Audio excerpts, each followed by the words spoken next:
Okay, una, dos, tres. Welcome to Wisdom and Productivity, the podcast of Dr. Efraín Martinez. I am a principal in search of wisdom and have found productivity to be a great tool for success. Today I have the great and distinguished honor of having with me Dr. Carlos Azcoitia, who is a pioneer educator with a distinguished career in Chicago Public Schools and beyond. He is the founding principal of the innovative John Spry Community School and Community Links High School, which was the first school in Chicago to offer pre-K through high school program under one roof, with a mission of 100% high school and post-secondary education. Dr. Azcoitia has held leadership roles as Deputy Chief of Education for CPS, Intern-in-Chief of both Midway and Pilsen Little Village networks, impacting tens of thousands of students. Currently, he serves as Professor Emeritus at National Louis University and continues to mentor aspiring school leaders and veteran school leaders like me. A globally recognized speaker, Dr. Azcoitia has presented on educational reform in numerous countries and remains deeply involved in community service and educational boards, authoring multiple articles and a book on school community engagement. Carlos Azcoitia, how are you? Very good. It's a pleasure to join you in your podcast. I'm so excited to have you here. I have here 20 questions that may not encompass everything, but I think it goes deep into your work. So let's begin. Can you take us back, Carlos, in your early years in Cuba and Puerto Rico?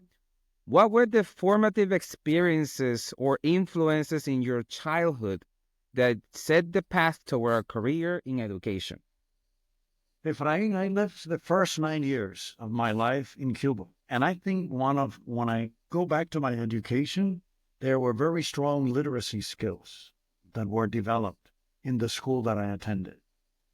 I also recall my primary teachers, especially two of them, who were very good and who were also connected to the students in many ways.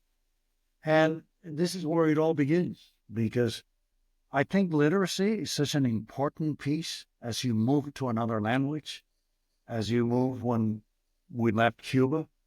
So that's a memory. I also used to play sports, especially racket sports. There was a very prominent sport played in Cuba called Cuban squash. And that allowed me to also develop skills and transfer those skills to a lot of racket sports. And as you know, I play tennis. Until this day. Several days a week. Wow. And that childhood foundation led to that. So good memories. I lived very close to a park, Coney Island Park in Cuba, very close to the beach. My father was in the restaurant business. So it was good childhood memories that prepared me for the next move in my life. Beautiful. Thank you for sharing. What would you say do you remember the first time that you said, I want to be a teacher? What was going through your mind? You know, there was a preschool very close to our apartment where we lived in a neighborhood called Miramar. And I attended that preschool for maybe 1 year. Then when I was ready to start in kindergarten, I told my mother, I don't want to go to kindergarten because all they do is play. I already play. I want to learn how to read. And I want to learn all of that stuff about books and everything else. So that's something that always my mother used to share with me. That I didn't want kinder because I had already played and I wanted to do this. So perhaps that is the beginning. I see. To an educational career and to the fact that you're connected to learning and, of course, teaching and learning. Absolutely. Absolutely. Beautiful. Thank you so much. So, what motivated you to move from Puerto Rico to the city of Chicago? And how did that transition shape your perspective on education and on community? Well, the first move was from Cuba to New York City. We moved to New York City because I had a relative there. I was 9 years old. There I attended a public school. And I mentioned the literacy skills that I had developed. So even though I didn't speak any English, I was able to wing spelling bees, because of that foundation in your own language. So I think it was in fifth grade at the time and maybe part of sixth grade. And then I had an uncle who was in San Juan, Puerto Rico. And my parents did not speak English. My mother used to babysit at home. My father worked in a store. And my uncle said, "Why don't you move to San Juan? And perhaps we can explore your same line of work." At that time, many people were moving to Puerto Rico, especially Cuban. Yeah, for sure. You're talking about 1961, 61, beginning of 62. So we moved. And there I attended a very good school that had nuns from Michigan and priests from Spain. Wow. Academia Santa Teresita. Mm-hmm. So that foundation also of English, spending like 1 year in New York, and then continuing in this school where I was able to continue developing bilingual skills, continue in my preparation. And I finished elementary school and I finished high school. This was a K through high school program on the same campus. So that was a good experience. And I go to every high school reunion every time they have it. Incredible. Great memories of that education. I have memories of good teachers that were there with me. And when I finished high school, I entered the University of Puerto Rico, main campus in Rio Piedras. I was attracted, that first year you had to take a lot of general classes, but I was attracted to social sciences. It was my favorite first year class, and it was a general approach to social sciences that took away from economics, from geography, from sociology, and all of those elements, anthropology, and I liked that topic. So I decided to major in social science. My second year, I had an opportunity to work in a small educational unit served by the Catholic Church in a public housing project. Wow.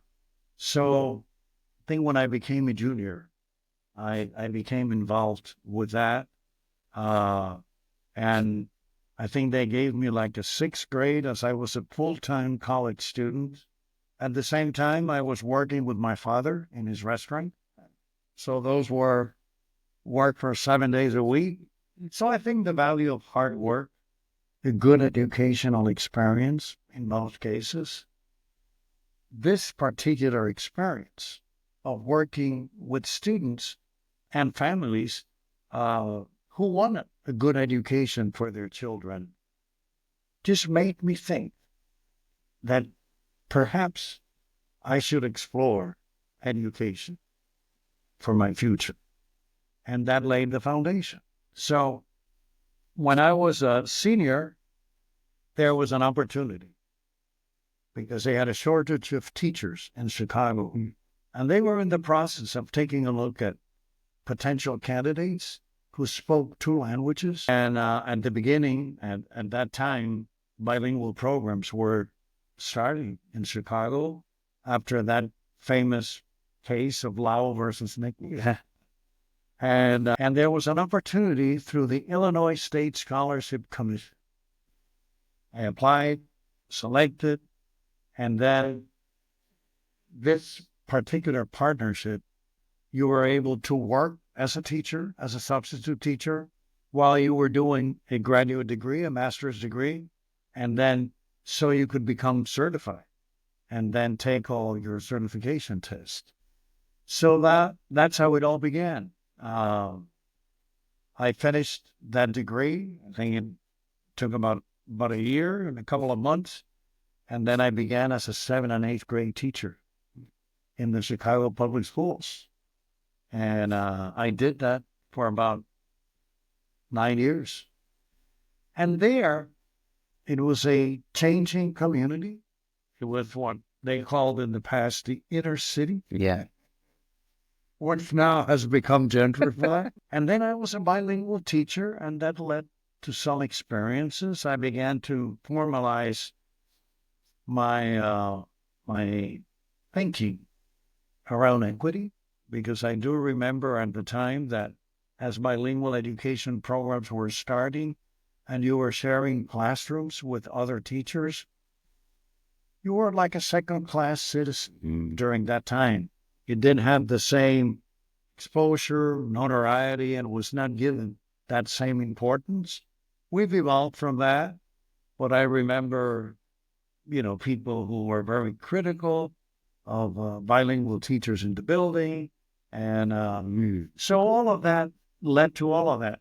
Now, during that time, I also volunteered in the Park District connected to this public school in Chicago. And we taught English as a second language. I did it voluntarily. And in that whole process, many parents began to share aspects of their immigrants' experience.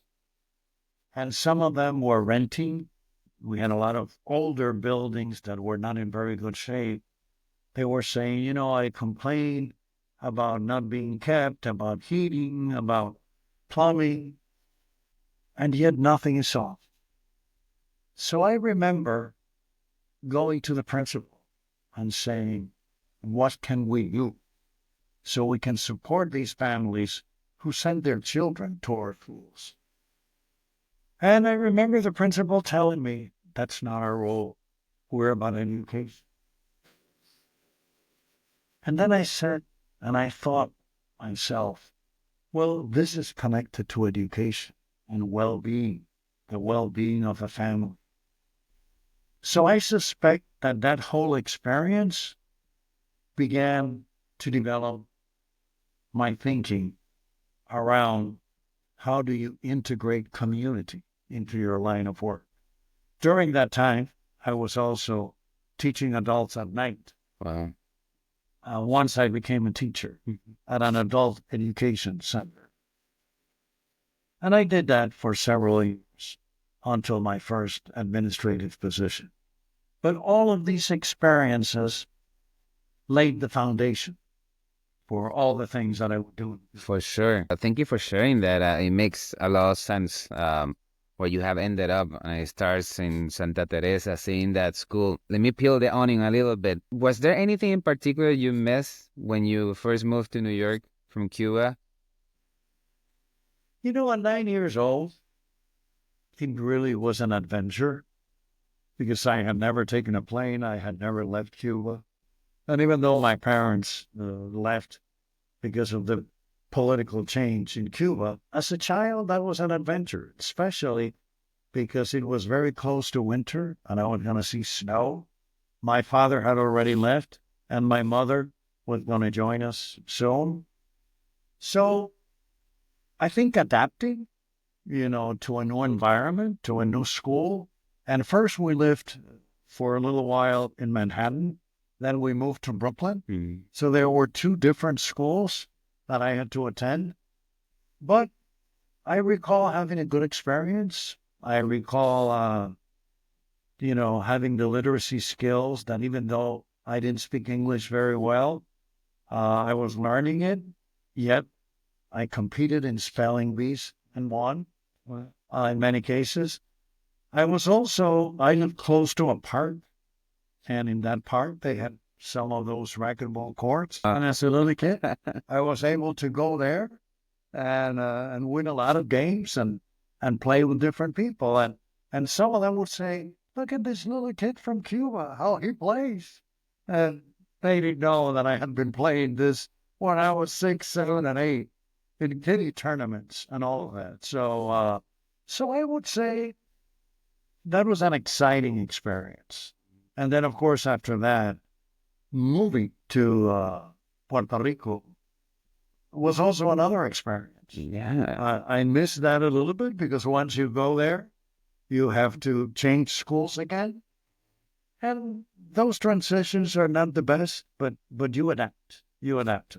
Identity as a Cuban who live in New York and then goes to Puerto Rico. How did that fluctuate? Well, I think all experiences really enrich your identity. You know, I am Latino. I was born in Cuba. I had the first 9 years of my life. Then I had the experience of New York City, which I visited recently and spent 4 days because my wife was born in New York. So that part was a good experience. Was a good experience. Transition sometimes a little bit difficult, but you would adapt. For sure. And what is your fondest memory of Academia Santa Teresa? What? Teresita. Teresa, Teresita. Teresita. Teresita. What was your fondest There's memory? Teresa too. Ah, yeah. This is Saint Teresa, the little flower. Oh. That's why they call. Well, I had great experiences. I used to compete in forensics. For I used to compete in the field of oratory. mm-hmm. And we had a forensics trainer. It was a very short nun that we used to compete against many other schools. And I began to be very successful in that whole area. I brought trophies to the school. It also taught me good communication skills and being able to speak in public. I also acted in 2 plays. We had a drama teacher, and I was able to act in 2 plays, and I played those 2 main roles because they had selected me, and with all my friends, of course, and we practiced a lot. I participated a lot in after-school activities, National Honor Society. I was an altar boy during that time. Many different clubs. And I was able to represent, I was the only one with someone else who were the only tennis players during that time, because during that time, it was not an accessible sport. You didn't have public courts like you have today. So I was able to represent my school playing tennis. So as I go to my high school reunion, we all talk about those experiences and how positive they were. And not to say that, everything was a piece of cake. For sure. But in general, you want to capitalize and remember the good. Beautiful. Thank you for sharing. Once you come to Chicago and start teaching, what were your impressions of the school system here?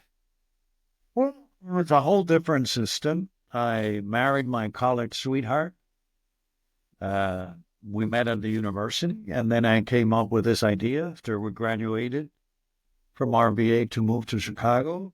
We had been married, I think, about a year and a half. When we came in, we had a newborn. So I came first, and a few weeks later, my wife joined me.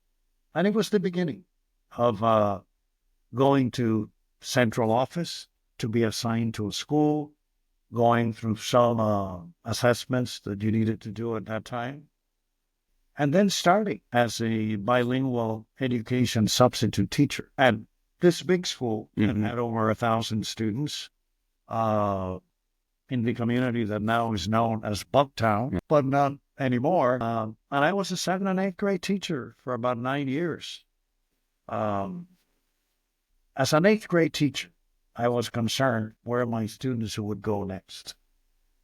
And many of them, they were newcomers, and I was really concerned about their well-being and about their success in education. Many of them were already working, had come from different countries, mostly Mexico and Puerto Rico, and they had work experiences. And one day I'm in the office and I'm reading this bulletin that they wanted to help students in high school combine academics with career education. And it was an administrative position that you would apply.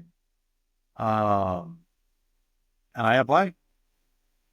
I was interviewed and I was selected. And I think I moved to central office at that time in my first administrative experience. And there we were working a lot with upper grade centers and high schools. And we also started the process of opening computer labs so that the students would get academic support at the same time that they could be studying industrial arts or graphic arts or health occupations. So we developed what's called peer tutoring program with students who were in career education, who were more advanced, supporting beginners. And it was a wonderful experience. And that whole process led in the future to my dissertation when I did my doctorate at Northern Illinois University, because my master's degree that I had applied to was at National College of Education, that at that time was in Evanston, and it became National Louis University. And it's a university that really made me a teacher. Wow. Where I taught as a full-time professor for 11 years in ed leadership, and I continue to be. That's amazing how the circle Goes around. Wow.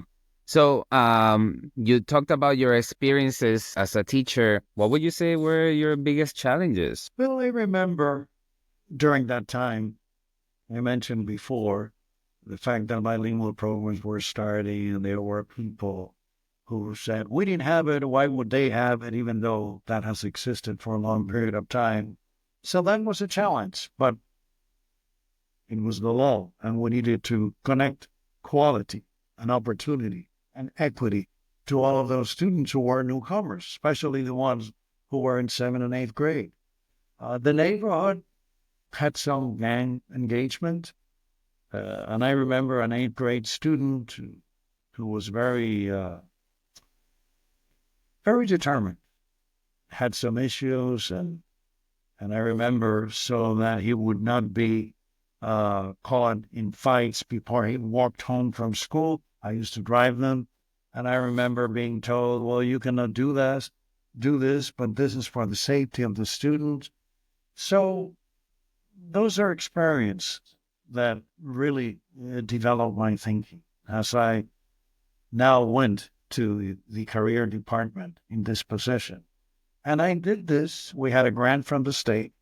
I was exposed to different schools and different styles and different ways that schools were run. And I was developing already a mindset of how I would take a look at best practices. So as I wanted to become a principal in the future, I was able to take a look at those experiences that I learned, taking a look at good principals and good teachers. And I think that helped my formation at that time. I ended up being there longer because then I became a director of that whole unit. And as a director, then I had more responsibilities with people who had to work with me as a team in making sure we were successful. So that was a great experience as I became ready to take the principal's exam. At that time, in order to become a principal, you had to take the principal's exams, and we didn't have Type 75 and a number of courses in administration and supervision. So I did that at National College of Education, then took the principal's exam, and became interested in taking a look at what were the vacancies at the time. And then I applied to 2 schools. And one school called me for an interview, and I was hired. So And I became a principal in 1989-90. tell me the origin story of Carlos Azcoitia saying, I want to be a principal. Well, I think the experience of visiting schools and knowing the difference that good schools can make, and the fact that I visited many classrooms, many career ed classrooms and other classrooms. I interacted a lot with the staff, and I saw many places where there was quality, and the students were motivated. They wanted to stay. Of course, in other places, I was able to differentiate because, I mean, you have to learn from good examples and from bad examples. Mm-hmm. And I think all of that began that development and that commitment to developing a quality school, working with teachers in classrooms, and helping families understand our educational system, be connected to the school. All of those experiences empowered me as I continued in my educational career. Beautiful. So walk us through the journey of you applied to 2 schools. One of them says yes. Tell us about that first year. What school, by the way? It was John Spry Community School. It was the only school where I have been a principal. And at that time, we had changes in the law that principals now would be selected by a committee called the local school council that had teachers, parents, community. And we didn't have the Type 75 yet. But now, these group of individuals who are the mostly affected by what's happening in the school were able to make decisions. Before that, that wasn't the case. Before that, Yeah, well, what happened before LSC? superintendent, Ah, you were selected mostly by them, sent from central office if you were on the principal's list. mhm. But now, as I began to apply, because I had to resign from being a director in central office, then I selected this school. It was a big school, 1,600 students, who for many years needed change, extremely overcrowded. We had to improve achievement, and the potential was there. And this council was revolutionary because they were probably the first one who decided not to retain that principle.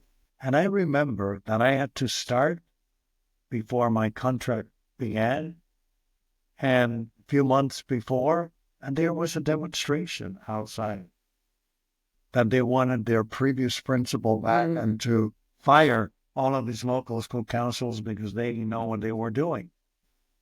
And almost all of them were Latino parents.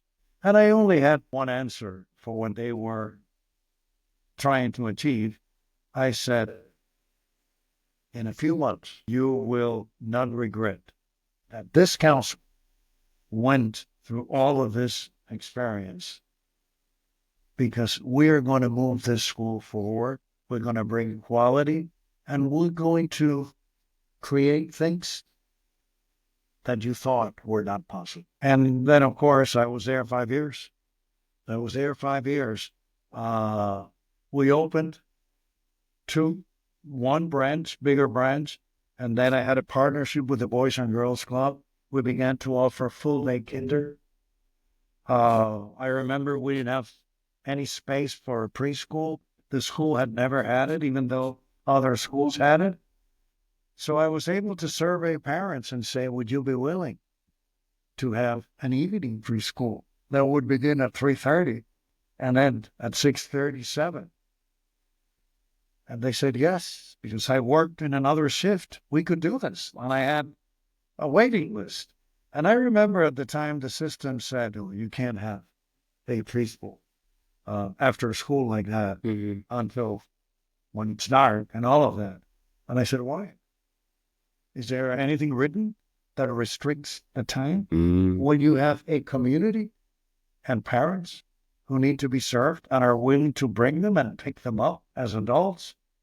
That took a little time because we had to go to Springfield, try to find other things until they said, no, if this is what the community needs, this is what you want, you fought for that. So we were able to start this afternoon, evening school.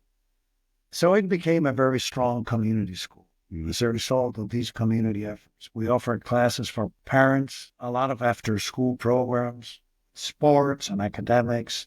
You had to be very strategic about the delivery of instruction, and you wanted to make sure in your extended learning time that there would be days for academics and days for social, art, and sports.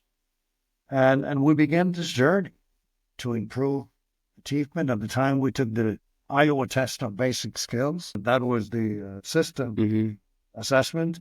It was a great experience. It was a great experience and trying to manage all of this with separate buildings. And as I completed my 5th year, the superintendent at the time had visited the school, had attended a local school council meeting, visited the school during the day, and approached me and said, it was during the summer, I would like you to be an assistant superintendent in charge of the Office of School Reform. You know, I've seen in this school, as a result of the team effort, collaboration, trust, how the local school council becomes engaged with other parents, that I would like you to head the Office of School Reform. I had one condition. This was summer, and I couldn't leave the school as we were getting ready for the opening of the school year. Wow. So I said, if you're willing to wait, and I remember she said, I'm going to try. And she tried. And I moved to central office in November as an assistant superintendent. And I have to pause you because, like, how did you feel when you hang up that phone or that ended that conversation where you were pretty much committing? What went through your mind on how to tell your community, hey, guys? Well, that's why I needed more time. What we've done here, we could take it to a broader scale. Then we could help many others. That I will be in contact with them all the time. My last years in the career department is when I completed my doctorate at Northern. So I think even though they were very unhappy, and also the teachers, but as I was able to tell them that we would be in touch. I would continue to visit the community, the parents, and the school. At the time, then my assistant principal became the principal. So there was also that connection. I see. And then I moved to central office, heading this Office of School Reform. We had initiatives for more school-based budgeting. The schools were more in control. We were also developing small schools, breaking down big schools into smaller schools. How do you engage the community better? How do you make local council work, support their schools? And how do people understand that process with workshops and publications? So it was a really leadership experience around the concept of developing school reform. And there's no way of selecting principals with local school councils and they approving their budgets. So this was a revolutionary concept that in many places For sure. to be. And we have continued to preserve it, to maintain our democratic schools. I see. What challenges? I'm sure your life has to change when you're going to a school. I know you worked night and day and weekends, and now you go to this district office. Like, how does your life change? Well, the hours on the hard work continues. I learned that working in my father's restaurant. So that never ceased. Because when you're in charge, for example, of those community meetings or local school council meetings and then their support and operation, there were many meetings at night. So I think the fact that I worked in the school and that we even open on Saturdays with extended learning time, prepared me to do this work in central office. And so it was a transition because you go from greater autonomy and independence, being one of the educational leaders of the school. Now you go to central office and you're part of the cabinet.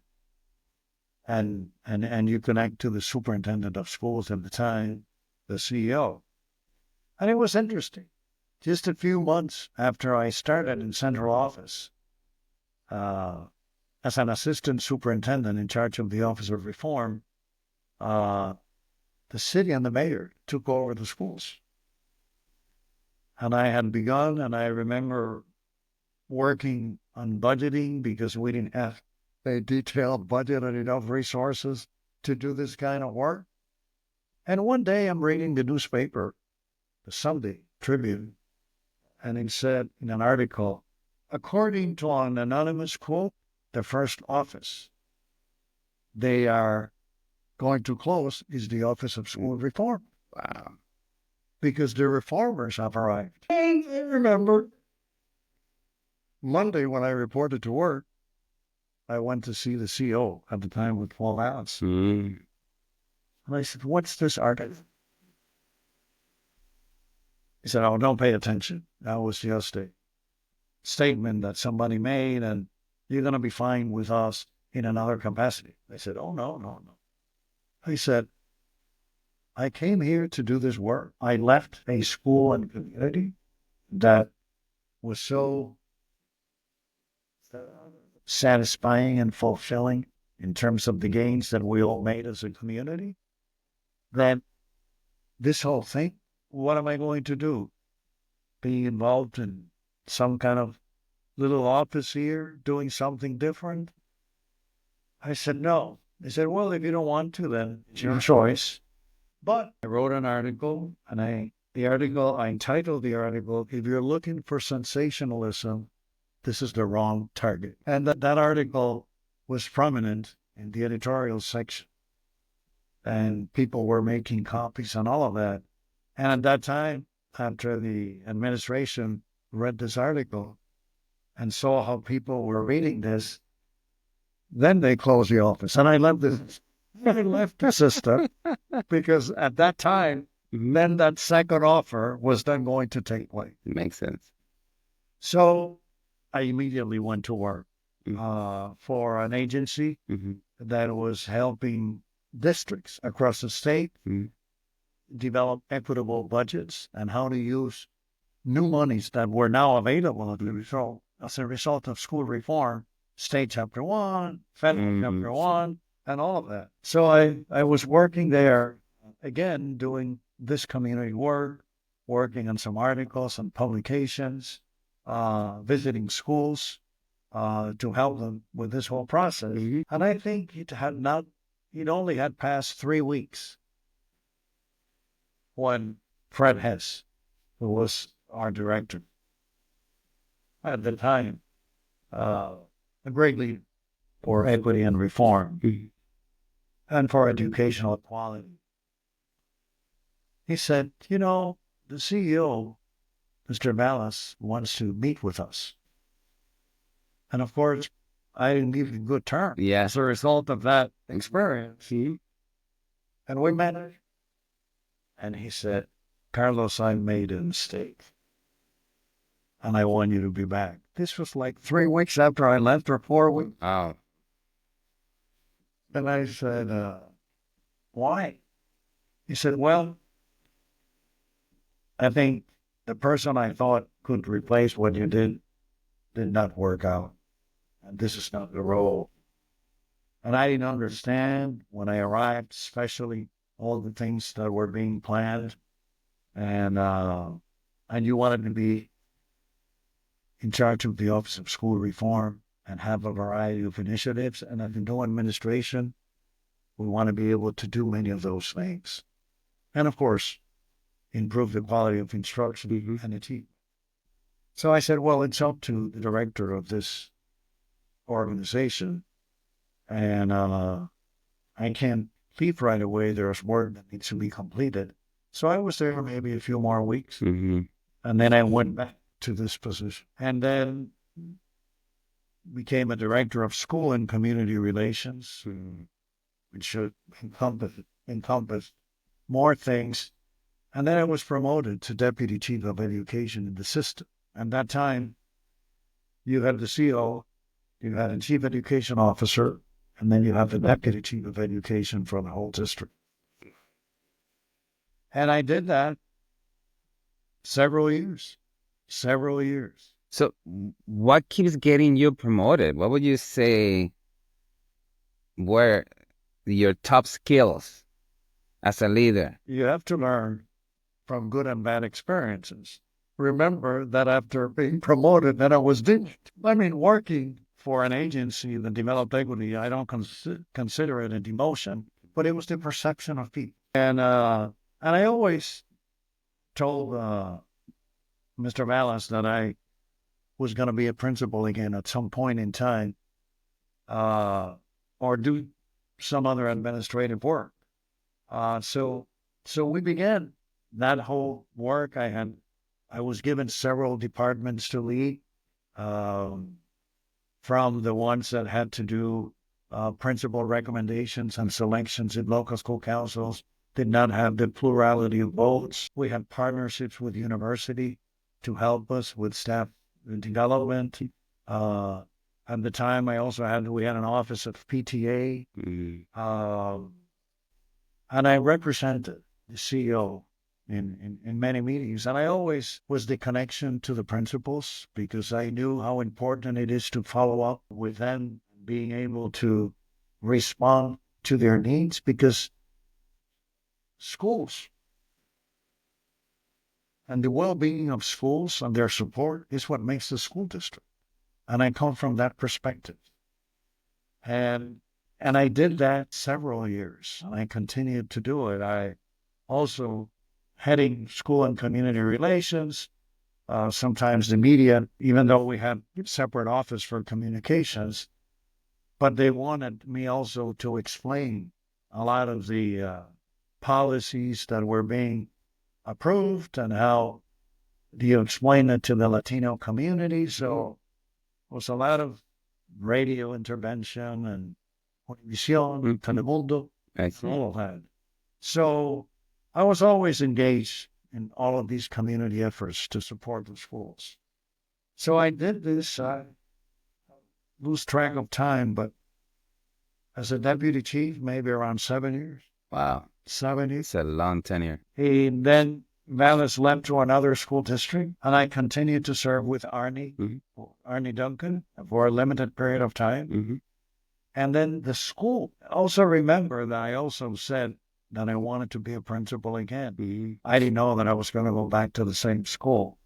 And my assistant principal had become the principal, was leaving to another school. And I approached Arnie and I said, I would like to go back as a principal. I've been in touch with the community. I would like to approach them, but I would like to do something different. I would like to add a high school to this school. The school at that time had about 1,000 students, and 1,600. And then we didn't have a need for that second building, and especially because I was starting a high school. And it was quite a learning experience. I approached the community, the council, and we began that work. Because many of our students were not successful at that time in our general high school. Some of them were, but not all of them. So we need a more personalized environment. It was always meant to be a small high school because we had a big elementary school. To engage families at the high school level in a different way. And the work began. I began with a class of 34 students. I added 33, 34, but our practice was different. First, when I was in central office, we began that concept of autonomous schools, and I wanted to be one of those. So, because if I had to go to principal meetings in the elementary and in the high school, Yeah, you yeah. would not be in the school. Correct. And as you know, in the school, you need to pay attention to everyday affairs, what happens, to be connected to the people, the school community, all the students, the teachers, the family. So, in that regard, we began this work. I began with 2 teachers with dual certificate, with 4 subject areas, the core classes. No, no extras at the time. We had to share space, but our practices were different. First of all, I made the high school year-round because when you take a look at high school students and why they leave, many times if they are caught in a syndrome failure, or they drop out, or they go to work when they turn 16, or the classes began at the time 7:30, many times they were not successful during those classes. So I said, let's make this year-round where they will still have a vacation, but they would graduate in 3 years and 3 summers. Let's do a late start.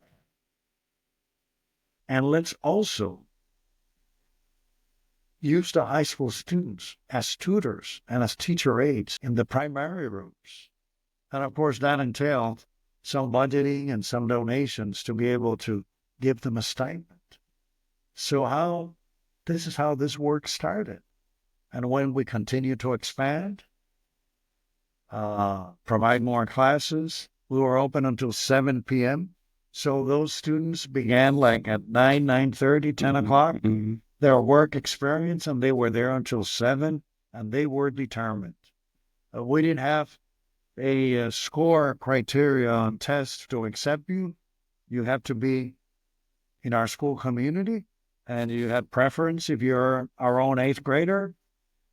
But we had like a family interview with the principal and always teachers and say, well, we're developing this high school because we want 100% graduation and 100% post-secondary, whether it was a short career or a university career. And parents were in agreement with us. And we began this work and developing partnership with universities, with city colleges, including also parents now who participated with their own children in after-school program. And it was always a work in progress. And I was able to graduate 2 classes after high school, 100% graduation. I would say 98, 99% graduation, and placement in post-secondary experiences. And many of them, during that time, some of them became teachers. They were involved as pastors. Some of them moved to the suburbs and are engaged in the political arena. We had an engineer. We had others who majored in business. So this all became a reality, and it shows you that if you're creative and you have the opportunity to be innovative and given the flexibility to do that, we could bring different results with better practices. What a beautiful journey of bringing a new opportunity for a community in need. In this second round of the principalship, what do you have any experience where you say, not this time? Because maybe in your first round as a principal, you didn't have the experience that you have now with your positions in central office and that kind of stuff. Any recollection? Well, I always say that I was a better principal the second time. Yeah. Because not only did I learn from central office and go into multiple schools, I had never been an assistant principal before I became a principal. But I think, even though I was still in my 30s, the first round, but I still had the energy and the inspiration to do this. And if you're able to develop something new and then you're more mature in terms of all of those experiences working toward you, that whole experience also in central office, working with multiple departments and providing that leadership with others, enriched all of my experiences. So I was able to overcome obstacles. I mean, as you know, even now, a pre-K through high school in one building is usually not known. I remember central office. A lot of people say, why are you going to do this? Why are you going to resign voluntarily? Being a deputy chief to being a principal again with so many needs, that same community. And I said, because we're going to do something different and we're going to be successful. And I never regret making that move and that experiences, because that allowed me to do other things. For sure. For In the sure. future, the role of being an educational leader and working with teachers, with students, with community can prepare you for many more broader and global opportunities. That's amazing. Let's talk about that. You finish your doctorate at Northern Illinois. You start teaching classes as you were a teacher at night in the community college.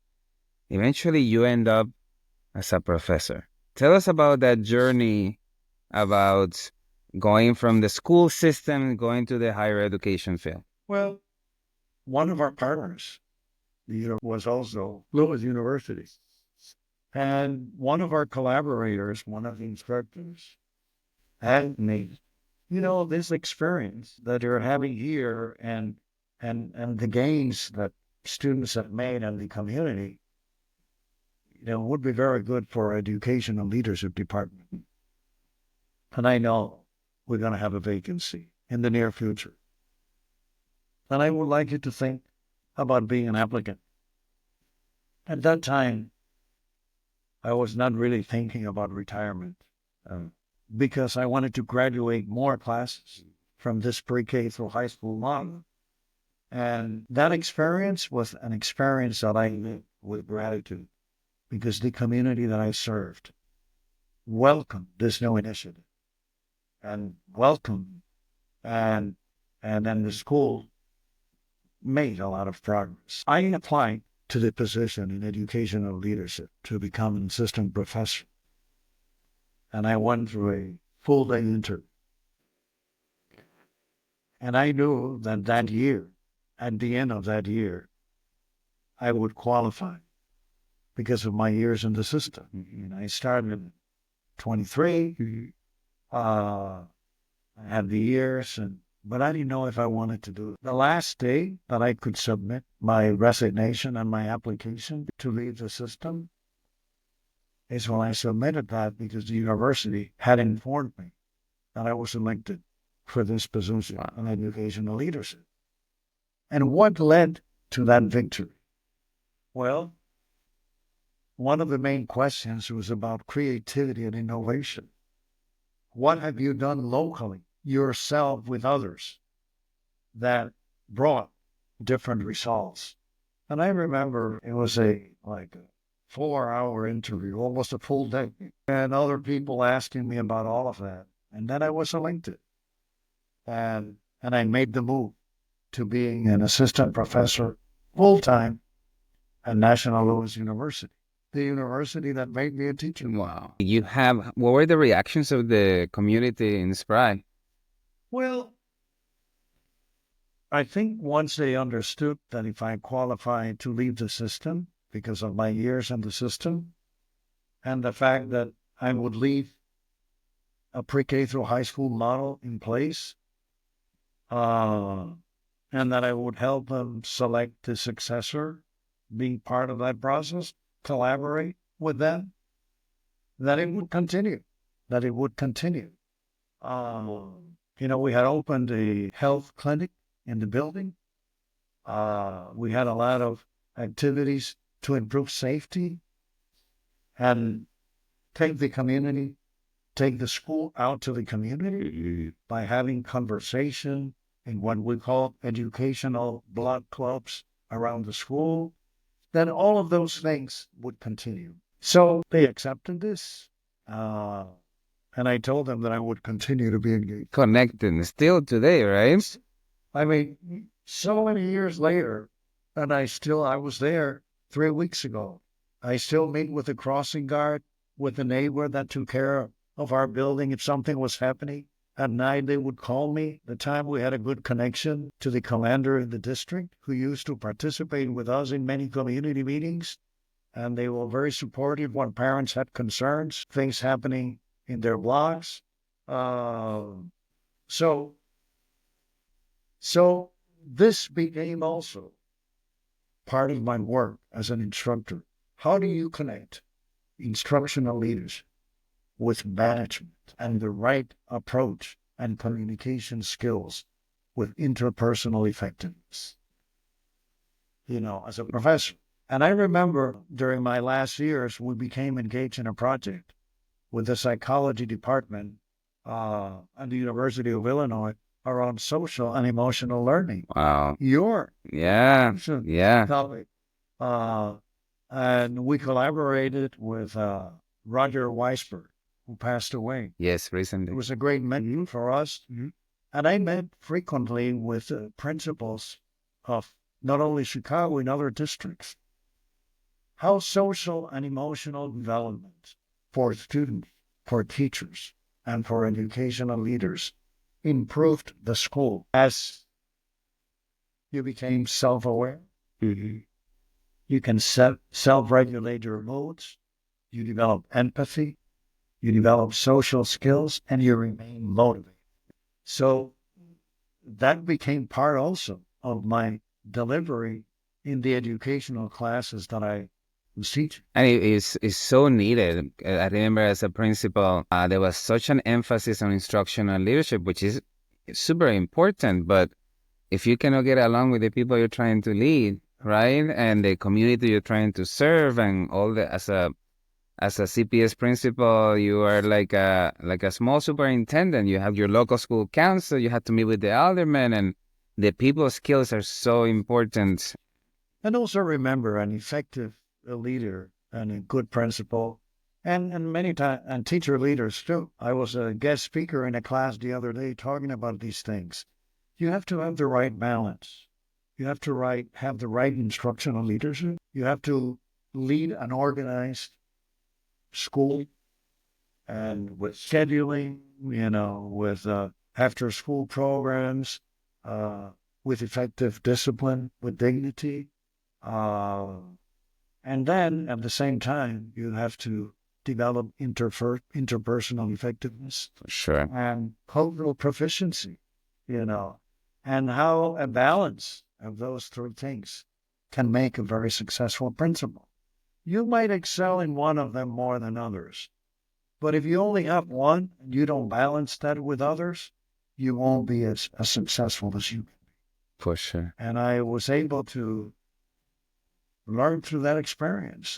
And this is why I still visit the community that I serve.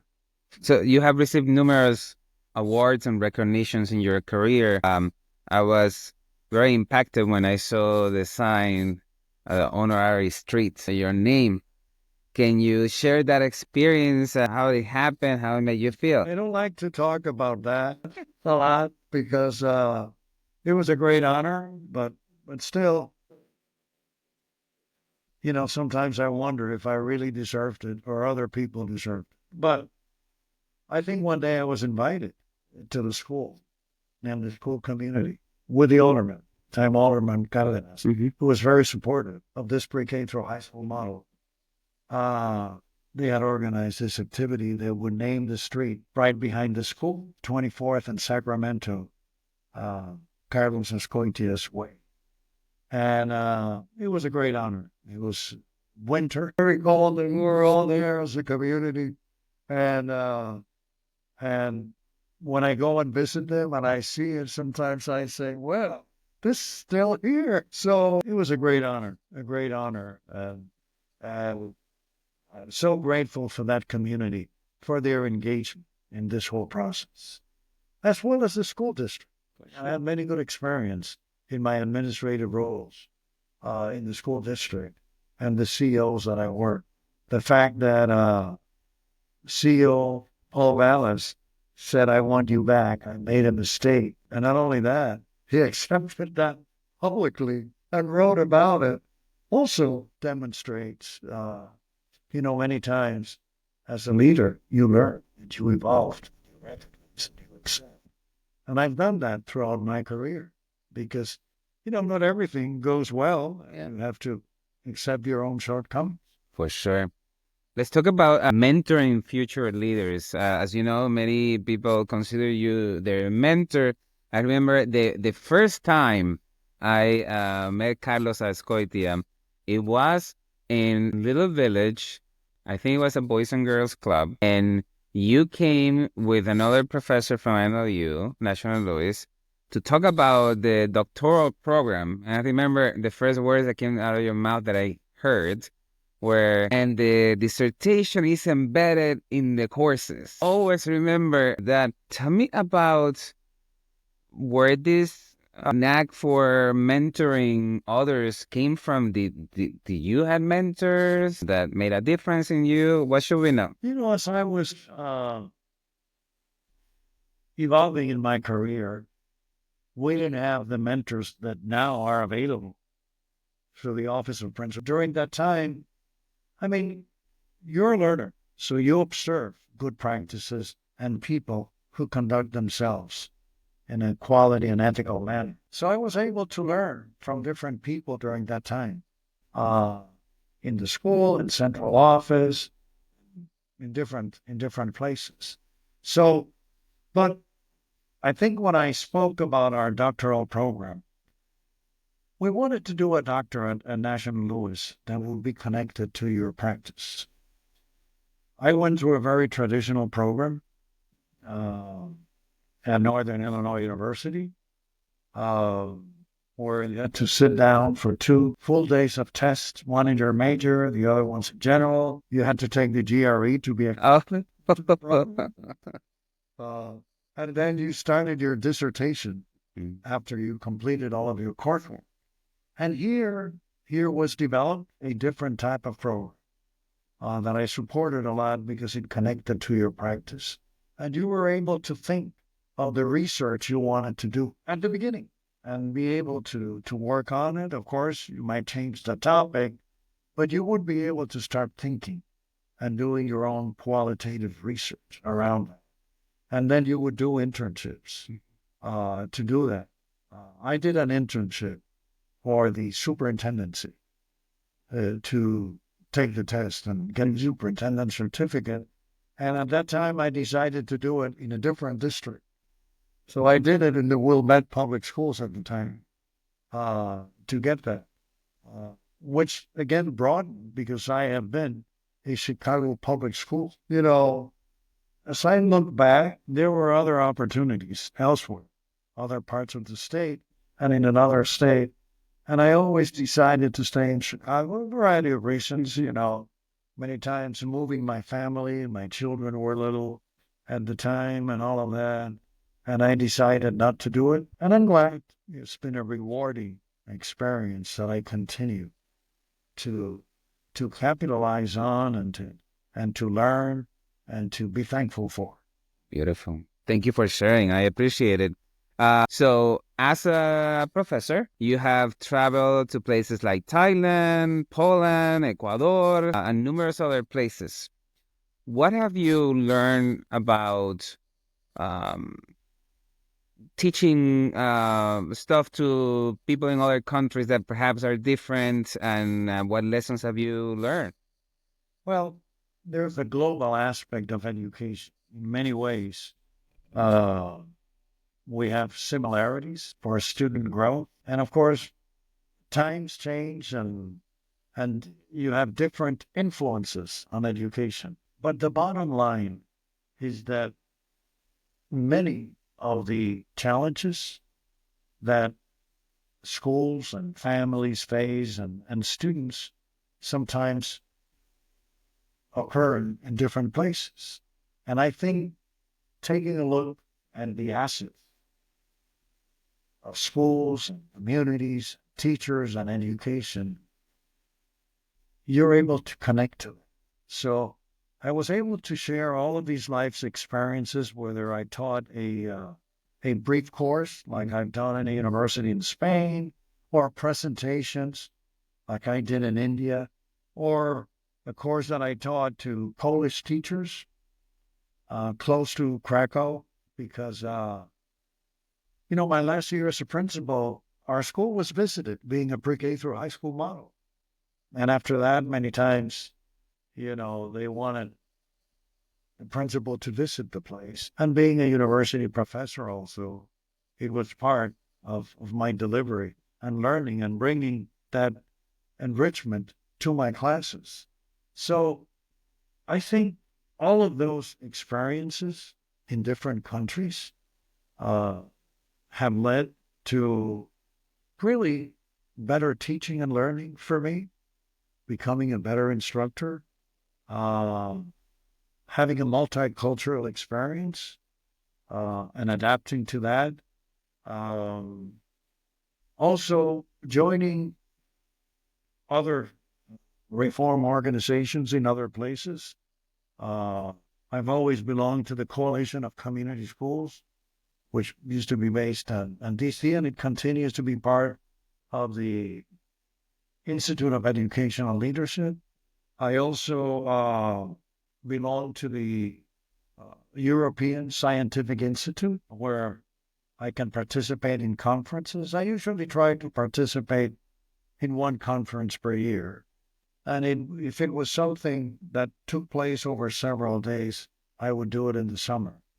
And but it just enriched my life, being in contact with other educators, visiting schools in other countries, and talking to teachers about the positive things happening as well as their challenges. See, teaching in different places, both national and international. What advice do you have for new professors, especially those that finish their career as a principal or maybe as a superintendent, assistant sup, and they transition to be either lecturers or assistant professors of education in terms of planning and preparing for your classes? It's a different game. What advice do you have? Well, I think students and you have to make those connections and to the experiences that students bring. So this is why you have discussions in small groups around the practice. And how do you take a look at whatever you study in the books that you use and connect it to the practice? You have to be student-centered. You have to be always connected to their well-being, that they do well. I remember at the beginning, I had more work and more assignments for the students, and I began to see that not necessarily a lot of work connects to quality. You have to do quality work and concentrate on certain things. Well, you know that you were my student. You're a doctoral program. So we wanted to emphasize certain things and the importance of developing this academic identity in students for lifelong learning. And how do you maximize those experiences? And again, how do you balance instructional leadership with organization? Beautiful. Thank you. I always appreciate it as your student that you will bring real life experiences that not only you lived by, but you also have written about. You have written numerous articles, you have co-authored books. What lessons have you learned as a writer? Well, I'll tell you, this same week, I compiled my experiences in mentoring and coaching and new principles. And I wrote an article that I completed and I sent it to a publisher. They were taking too long. And I kept on communicating with the main editor, saying, this is really taking too long. I've been waiting, and this documents my experiences. And yes, I received a notice that that topic would not be considered for their publication. I said, you should have told me this before. Mm-hmm. And they didn't give me any other feedback. So I replied to them and I said, very disappointed at the way you conduct business for your own. Because first of all, this took a very long time where I could have shared this with other places. And I wanted to make sure that I was ethical on only concentrating on you and no one else. And at the same time, there was no feedback, but you always have to be open for feedback because you have to polish your work. And you have to take a look at also new research and bring that evidence. As a professor, I pay a lot of attention to the evaluations of my coursework. Students submit an assessment and a survey of the experiences in the classes, and I pay close attention to that. I've been able to revise some of my delivery of instruction based on qualitative and quantitative assessments, and also to add pieces, more evidence, more research to the topics. I have taught many different courses in administration, but I've been concentrating lately on school community relations, because I think as emeritus now, I'm concentrating on one and always becoming better at it. So I think that was the class you took with me. Yes, the community. Or doctoral program. For sure. So it's engaging teachers, families, communities, and students in this community work. I think that's a title. Beautiful. So, but I've shared that as well as when we talk about social and emotional learning. I remember a partnership I had with a university in Spain, that it was a 3-day seminar that we did 3 years in a row about this whole topic and creativity and innovation. How do you take a look at other areas of work, and how could you integrate some of those concepts into education, from human relations, from organizational effectiveness, even from some business practices, and how you can do this, because you don't want to be insular, that you only do everything just based on the educational setting.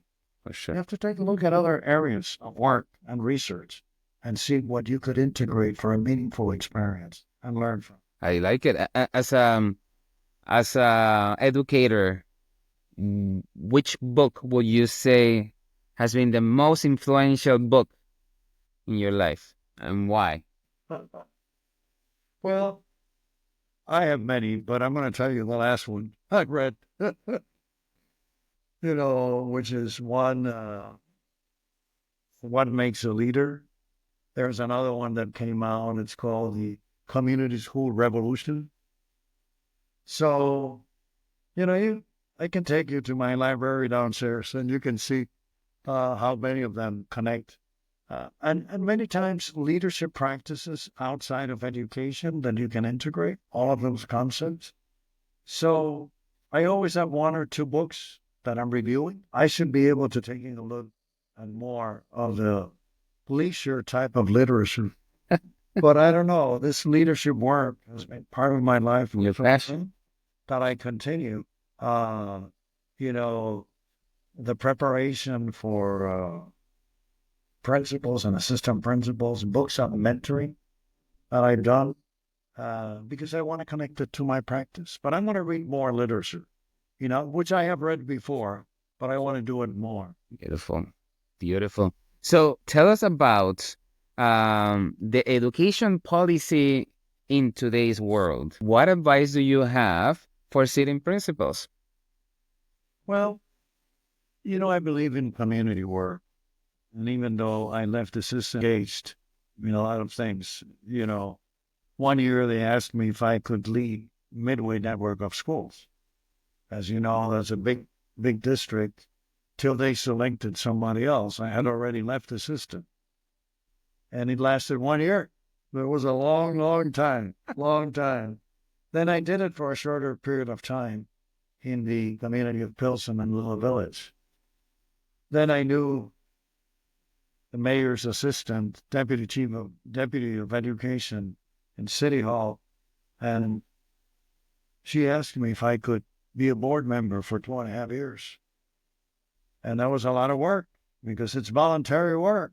But if you want to be community engaged, you have to listen to the community as a board member. It was a very difficult time, closing of schools, not being in agreement with many of the things that were in place. So I did that. So walk us through, because for those that don't know, I believe you were the only vote against the closing of schools. Did I get that correct? Well, for some. For some. Schools. First of all, as a board member, we had about 85 schools.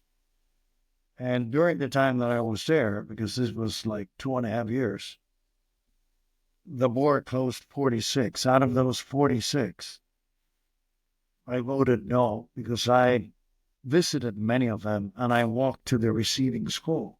I also made sure that the school welcoming them had better facilities, more educational opportunities.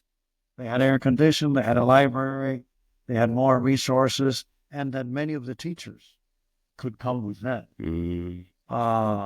And then I also said, well, the schools that are being closed, we should open them as community centers, that you can have delivery of services for adults, you can have offices from city government, support the residents. And that has moved very slow. And there was one that I read recently that it was just became for affordable housing. But that was a very difficult time. We had $1 billion deficit. Nobody likes the school closed, but many times I said, if you're moving close to an environment that's going to welcome you with better educational opportunities, it might not be a bad move for many students. If I had to do it over again, perhaps we still had $1 billion deficit, and you have to be fiduciary responsible. You're a fiduciary also when you're a board member. So that was a learning experience also, meeting with communities. But I also remember during my time as deputy chief, we built many schools. And some of them were very close to relieve overcrowding. And many times the students wanted to go to the new school and leave their old school. It was the same school in a separate building. And I said, but who's going to stay in the older building, which is still a quality school? But many of them wanted a better facility. So that same concept was applicable here. How do I provide a better facility as close as it can be? Because I voted no in some cases that it was just too far and it would present some hazards. I think. And all of that, or crossing very main avenues. But again. So as a board member, this is, as you said, this is a voluntary job. It's like a true labor of love. How does it feel? Like all of a sudden you have all this immense responsibility. You're being briefed, I'm sure, in things that has to be very calculated on how to share the message because you're still trying to lead a city. Like, what advice do you have for people who one day might be tapped and say, hey, we want you to serve as a board member? What advice do you have? You have to operate with integrity, putting the needs of students always first. You have to be fiscally responsible. And I remember going through the agenda, sometimes 200, making sure that the money was well spent, making sure that there was a right bidding process. And you also have to be authentic, who you are and what you represent, especially because you are the public voice also of the system, and you have to earn that respect. So it's a lot of work that a lot of people sometimes don't want to do it. And you don't want to do it for your own personal benefit, for your own promotion. That's not why I did it, because I was not seeking any promotion anyways. I had already left the system. But I wanted to do it to contribute to the school district, to the well-being of students, to the teachers, and to the communities that we serve. And that's not the only place where I've served. I was a trustee at the university, at Northeastern Illinois University, for 16 years, and I chaired on Board 8. Now I am on the school board of Chicago High School for the Arts. I I'm part of an advisory evaluation committee for community schools, not the ones that are sustainable with the teachers union, but the other set through grants to the school district. That are many more. I still belong to the Coalition of Community Schools, uh, to other organizations that, we have to be engaged in. And as a mentor and coach of new principals, and now teaching only part-time. Beautiful. It seems that you don't want to stop. You want to move on. Because remember, I'm an after-school guy, so I'm a tennis player. And as a tennis player, I need to have flexibility. I play several days a week, and I want to have that opportunity. That's amazing. Like, I don't know people my age that are so active as you are. That's fantastic. We'll get there. So, what advice do you have for school administrators, district officials in balancing your role as a leader and also your role as a human being? Right. Well, you have to take care not only of students and teachers' well-being and of your own. You got to have some balance in your life. I always said that, weekends are family times, even though in central office there were many parades, many meetings on Saturdays, and, and including Sundays. But I think family priorities, have to take precedence. And, I have a son and two daughters, and they are engaged in education.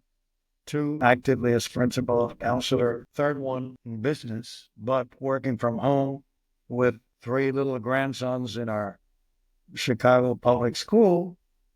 And my son-in-law is a teacher. Is a teacher at CPS. So we have all been engaged, but now we have 8 grandchildren. So we get together frequently. We have something going on every weekend. That's awesome. So sometimes as I go back, he said, I wish I would have done more with home and family life. But I think as you look back, sometimes you say, well, not that I regret what I have done, but I would have done some things different. But I think that's part of learning in life. For sure. And you gain that with experience. But now I want to maximize the time. That's beautiful. Family, children, with my own. And if you want to set some personal goals, and your personal goals always have to be, how do I become a father, a better husband, Beautiful. a better brother, and a better community person, and a better friend. And I think if you reflect on all of that, you read about it, you decide to change some ways, you don't hold resentments and grudges because they don't take you anywhere. You're a forgiving individual. I think you're on a good route as you continue your life in this world. Let me just share this. Today, I played tennis, and a couple of players were about 80 years old. And I said to them, he said, I've been playing tennis all my life, and I'm 80 and still playing. And all I said to them, I get there, I want to be like you. You're my role model. You might not move as fast now, but I can tell that you've been playing tennis for a while. You know how to hit the ball. So I think learning from that and also the wisdom that you learn from others. You mentioned, well, who have been your mentor? Well, I think throughout life, we have had others that we think have made a great influence on us in a variety of ways. It is one that you can share with us? Your lead mentor? I don't think I had a lead mentor. Okay. I think I broadened that experience to different people who had different roles in the system. Exemplified certain leadership qualities that I wanted to emulate, that I learned, and I was able to use them myself. You always have to go back to family. I always say, I learned from my mother my social conscience. She was very, she believed in helping others. She was very social. She took us to church every Sunday, whether we liked it or not. And my father, his rigor in terms of work his experiences at work. I work in my father's restaurant 7 days a week. Yeah. When I was very young, and he was very strict. But working in the restaurant and learning and talking to people and seeing him also taught me other things. So then you go back to family and then others that you've learned. Beautiful. Thank you, Carlos. Let's talk about overcoming challenges. Is there any significant challenge or setback you have faced professionally, and how you turn it into a learning experience? Well, sometimes you develop antagonists or sometimes some enemies that you don't even know for whatever reason. And I never like to think it's reality. So sometimes I've seen, coworkers who are not as collaborative. They don't recognize things. They don't value what you bring. But those are very few. And you forget about them and that negative experiences. Uh, Sometimes the challenge of not reacting in the appropriate way at the same time and doing it later, which is not the same. Yeah. Sometimes as you reflect on that, you say that you don't want to be vindictive, but you want to be able to bring your point and the evidence all the time. And then accepting that life has good and bad experiences, and you have to live with both. And every human being has that. Life is not linear. It's curvy. When you raise a family with your own children throughout life, with your spouse. So you want to be able to minimize conflict, because conflict is part of life. For sure. It's part of school. You want to be able to minimize it and always have positive thoughts and capitalize on the assets that come to you and that you bring. Beautiful. Thank you so much. Appreciate it. If you could go back in time, like in Back to the Future, what advice would you give to your younger self? Well, having had the experiences takes me back to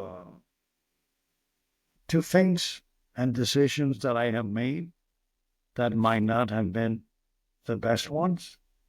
So my advice is to, first of all, get input, get feedback from others who care about you more, and listen to what they are saying. It starts with your parents, and it continues with be authentic, who you are. Keep your values, remain ethical about all the things that you do. Having family as a priority first, and keeping a well-balanced life, and always learning every single day, and setting your own goal of becoming a better and more humane person. Beautiful. Thank you. Let's finish with any last words that you have for the viewers and listeners of the show. Well, maybe just one thought that sometimes I share. And we've discussed this toward the end. In order to grow, let go of things that you don't have any control. You have to think of new ways and of doing things that are going to make a difference. Living with gratitude. I think it's very important. And I think about that myself. And I reflect on that. I also think having faith is important. I volunteer in our church, and I've always done that in the past. I think that's important. That connection to family, faith, community, and learning are a critical piece. Developing trust in people and authenticity is very important. So, as we continue throughout life, that has to be our priorities. That's amazing. I am so grateful you took the time to be in this interview to learn more about your bio. It's my pleasure, and you were an excellent student, and you're an excellent principal in Alpers, and I am very proud. And if I had any small impact on your leadership, Goodness. I'd be so proud that part of it is connected to what you learn from me as your mentor, Sure. as your professor, For sure. and in the experiences that you have had on your own. Honor. Thank you so much, Carlos. You're welcome. My pleasure. Awesome. This is all for Wisdom and Productivity. I guess I forgot to say that I'm in Carlos' house, and now we're going to go for a meal. Thank you so much. Peace and calm. Goodbye now. Thank you. Thank you for listening to Wisdom and Productivity, the podcast of Dr. Efrain Martinez. Chulo. And as of that production, chill out.